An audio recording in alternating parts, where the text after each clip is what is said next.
So ayun po mga master, balik dagat na naman po tayo, episode 4 ng ating pamamana.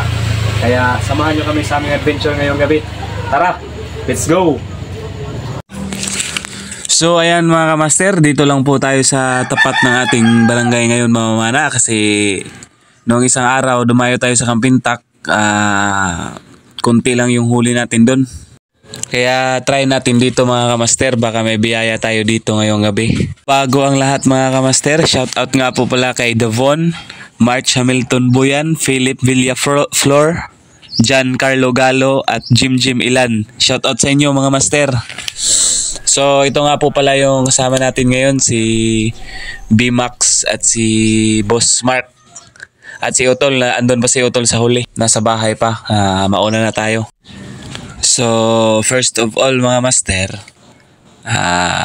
syempre pray muna tayo kay God para lagi tayong gabayan sa ating pamamana. Huwag po nating kakalimutan yan mga idol. So, first dive, let's go! So dito mga master, may nakita tayong maliit na limasag, kahayaan na natin yan. Second dive natin mga master, may maliliit na goatfish o timbungan sa amin. Kaya pass muna tayo dyan. Dito mga master, malaki sanang katambak o snapper. Ayun, di natamaan. So ayun, move on. Third dive mga master, big eye snapper. Ayun, natamaan natin sa likod, stone shot. Pwede na yan mga master. Nasa 200 grams na yan.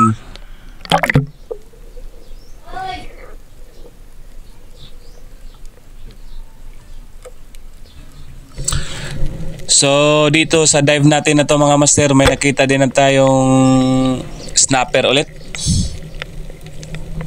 Ayun, natamaan natin sa likod. Buti na lang nahabol pa natin sa buntot mga master. Muntik nang makawala.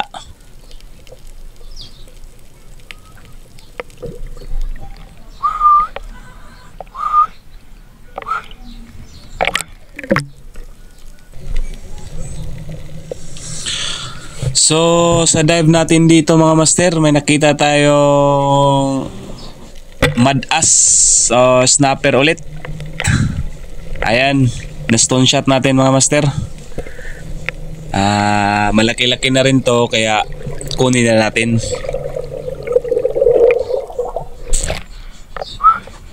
Bye.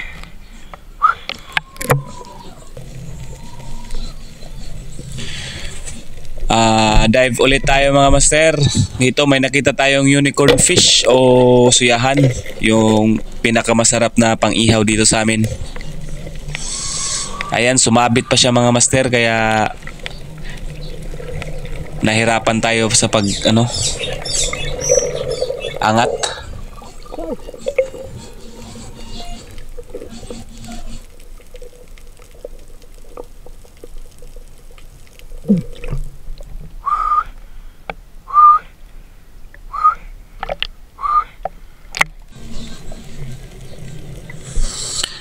Dito mga master, may nakita tayo ditong goatfish o timbungan. Ayan mga master, malaki na.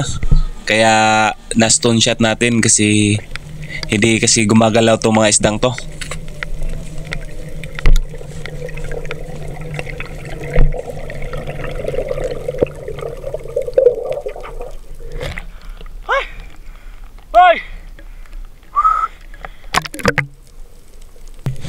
So ayun mga master, dive na naman po ulit tayo.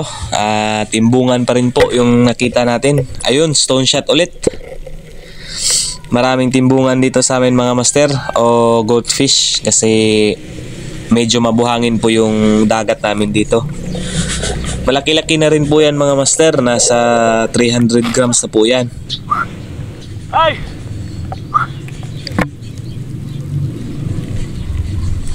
So dive na naman po tayo dito mga master. Dito may nakita tayong red coral trout o suno sa amin. Ayan mga master, malaki-laki na rin po yan, nasa kalahating kilo na po yan. Yan po yung nabenta natin dun sa buyer mga master. May pangbili na tayo niya ng ano, gatas.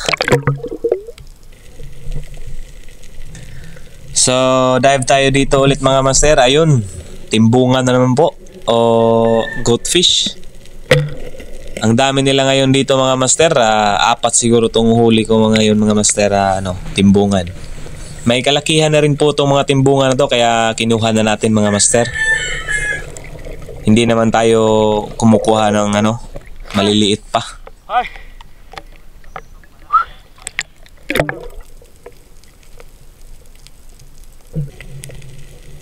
So dive ulit tayo mga master. Ayun, timbungan ulit. Try natin stone shot. Ayun, stone shot. Ang daming timbungan dito mga master. Napakasarap pa naman itong isda na to mga master.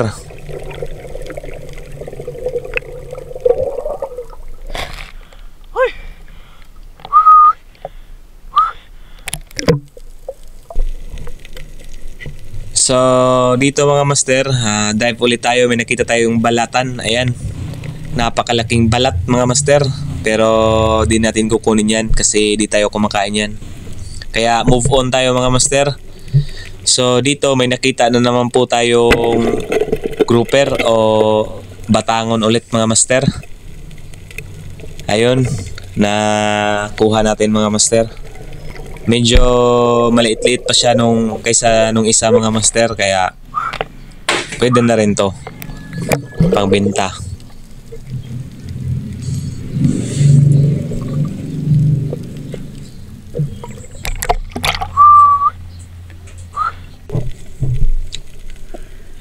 So dito mga master, pag dive natin may nakita tayong unicorn fish o banggisan. Masarap yan mga master, pang ihaw, kaya kinuha na natin. Pwede na yan pang ulam. Ayan mga master, malaki-laki na po yan. Nasa malalim-lalim po tayo na parte mga master. Yung mga kasama ko andun po sila sa mababaw. Ayan, sa pag-dive natin dito mga master, may nakita tayong trevally o badlon sa amin. Ayun, sa pool. So bali naghilaan po kami mga master. Siya pababa, ako naman pataas. Kasi kailangan na natin kumuha ng hangin kasi naubusan na po tayo. Buti na lang hindi kalaliman tong badlon na to mga master. Pero malaki na to mga master, nasa mahigit 1 kilo na po to. Ang lakas niya mga master. Nakikipaghilaan sa akin. So dive natin ulit mga master. Ayun, badlon pa rin. Siguro magkasama tong dalawa. Kaya sure bully natin. Ayun, natamaan mga master. Hila na naman pababa. Buti mabilis natin tong na-secure tong isa na to. Kasi parang natamaan natin ng fatal. Kaya hindi na siya masyadong gumagalaw. Pero malakas pa rin. So dito mga master, sa pag-dive natin ulit, may nakita tayong big eye snapper. Ayun, stone shot. Malaki-laki na rin to mga master. Mahigit 1 kilo na rin tong isdang to. Buti na lang na stone shot natin. Ang ganda ng pagpatama natin mga master, kaya hindi na siya pumapalag. Ayan o mga master, ang laki na po niyan. Ay salamat, may biyaya na naman mga master.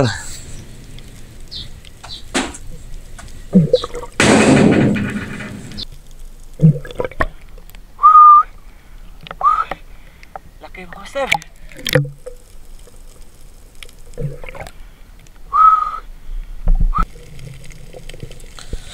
So dito mga master, may nakita tayong maliit na snapper. Ayun, tumakbo. Hayaan na lang natin, maliit pa. So ayun mga master, paaho na po tayo. Sila Utol, si Bimbim at si Kuya Mark, yung mga kasama natin, umuwi na sila. Kami na lang ni Paritosyong. Buti humabol si Paritosyong, may kasama tayo. Ayan mga master, may nakita na naman tayong lapas.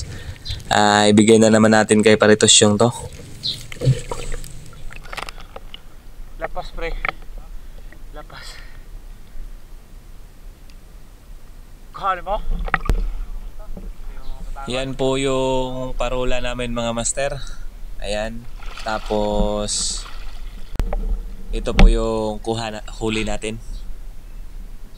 Ayan, nagbi-blink na po yung flashlight natin mga master, kaya umuwi na po tayo. Low bat na.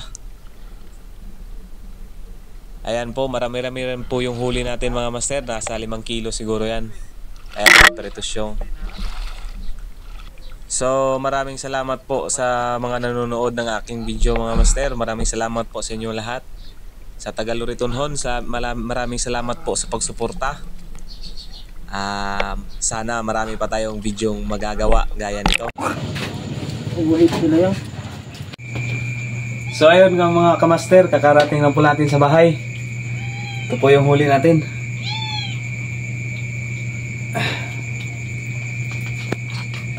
Klaro?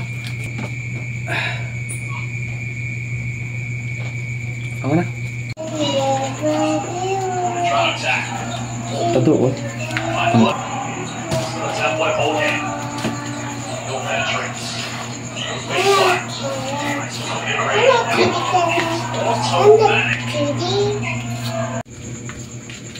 So yun po mga master, maraming salamat po sa panonood, at kung nagustuhan nyo po ang aking video, paki-like, share, and subscribe naman po ng aking YouTube channel, Bisaya Ang Kanot TV, at paki-click na rin po yung notification bell para lagi kayong updated sa ating ginagawa gaya nito. So be kind, stay safe, stay strong. Peace out.